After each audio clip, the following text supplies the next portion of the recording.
All right, so just a reminder for everybody online here that our test is a week from Thursday, so next week Thursday. Let's see, we're working on a kind of a torsion problem here today, and trying to find it here. There we go, torsion handout. All right, and it looks something like what you see there. So what we've got is this shaft with a plate on the end, and what this shaft is going to do is to turn. It's going to rotate like that, and when it does, it's going to push down on that plunger, and the plunger has a vertical load of 4,000 pounds. All right, and so we've got some parameters here on the shaft. It can handle up to 5,000 psi of shear. The shear modulus is 2 million psi. You got the dimensions of the shaft. Your job here is to size the shaft to figure out how big it needs to be. Its diameter, basically. Now in the handout, I say to the nearest 1/8 inch. Why don't we do the nearest 1/4 inch instead, okay? So let's go to the nearest 1/4 inch on that. So that is one thing for the class there. Instead of the nearest 1/8 inch, which I say at the bottom, let's go to the nearest 1/4 inch on that, okay? So size it to the nearest 1/4 inch, the shaft. Okay, the plate's 6-inch offset. Now this plate here will not, it'll rotate with the shaft, of course, but it won't bend at all. Okay, so any deformations are taken up by the shaft. All right.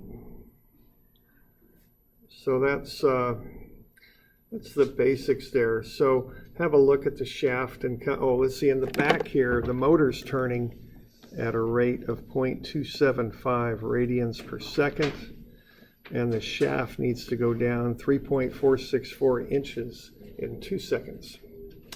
So what you want to do is size the shaft so we can do that job. And keep in mind that it's getting quite a big pushback from the plunger. I'd probably start off by getting the torsion here. So why don't you all find the maximum torsion? That's probably where I'd start on this, okay? So I'll pause the recording here and just kind of pick it up as required.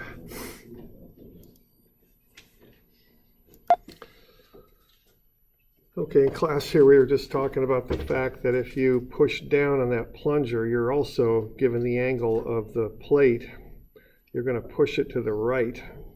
So the plunger is going to push back to the left. So the plunger is going to end up exerting a force that's normal to the plate, okay? But you're going to have to figure that out. You might have to do a bit with the angles on that to get that one worked out, okay?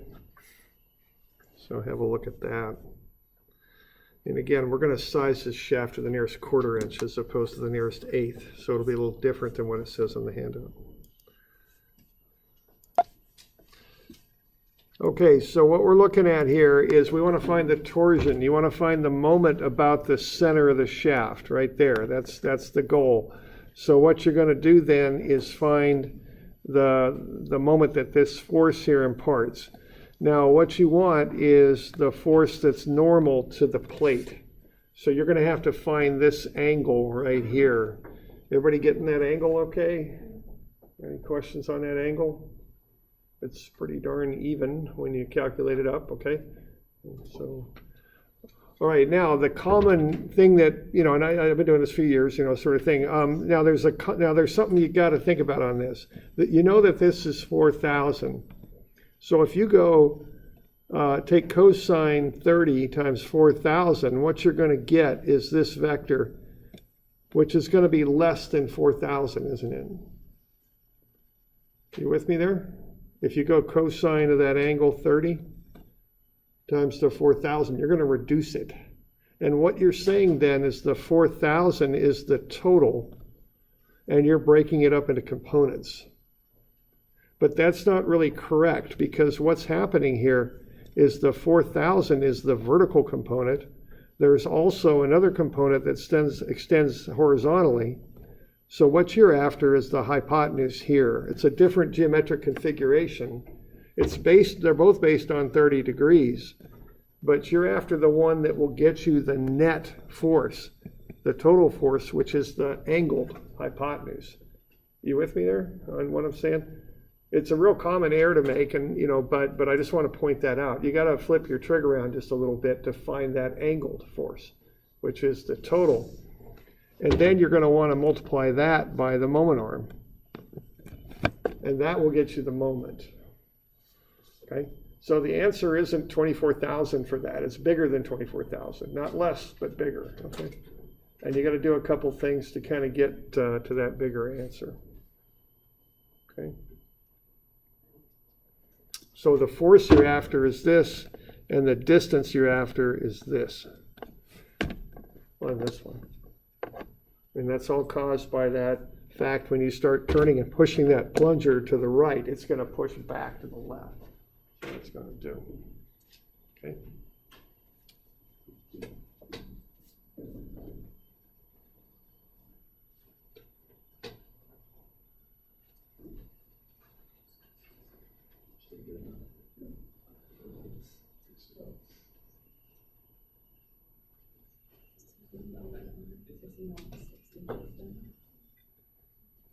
It would be this. So again, let me know when you got that torsion. It's just a moment about the center is what it is. That's all it is. Okay.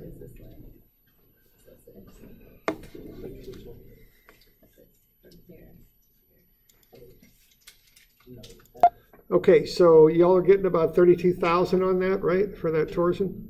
Okay, now, and from there, as many of you are already doing, you back in to what the sizes have to be. And it's quite obvious you've got that shear stress to do that with. So you've got tau is what? TR over I, and then you know that I is what? Pi over 2 R to the 4. And just like that homework problem, you can back into the size, okay? And then the other formula we worked with was phi is TL over IG.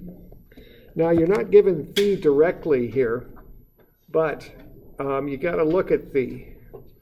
And the way you want to look at phi is, let's see, here's how we want to figure out what phi is. That's something that you need to do on this one. And to do that, look at what's happening on the back of the motor. This has to happen in 2 seconds. So how many radians does the back of the shaft turn on account of the motor in 2 seconds there? Yeah, 0.55. So here's the line of the plate. The back of the shaft near the motor is going to turn 0.55 radians. And that's what the motor is going to do, and we're taking that as a given.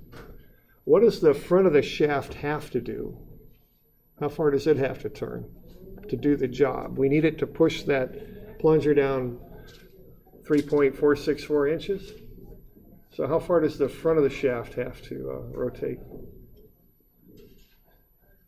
I mean, you calced it up, you already got the number.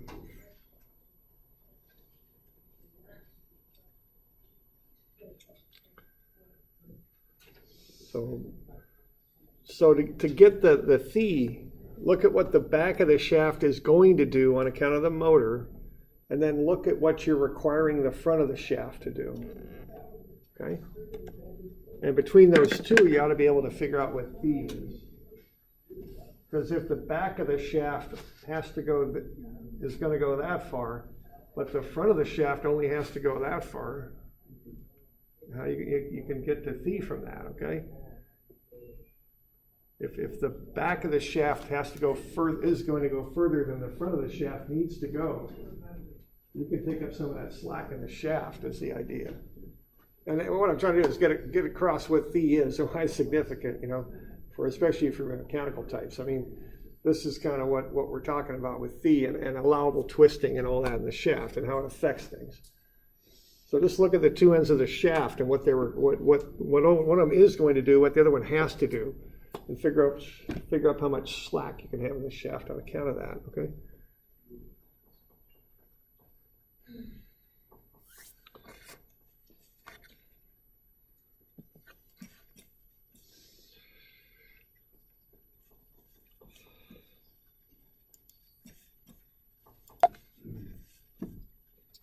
So here's a sketch that illustrates what I'm talking about.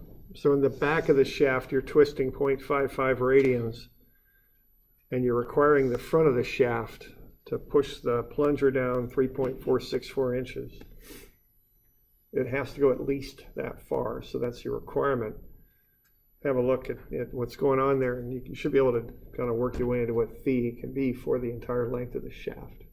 That's the idea. Okay.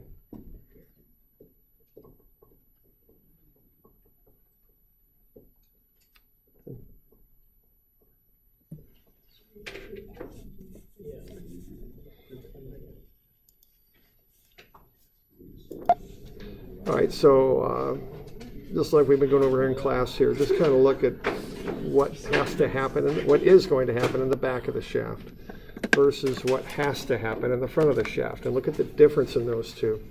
And that's how much the shaft can twist up, okay? Which relates to our angle of twist phi. So that's what we're after on this, okay?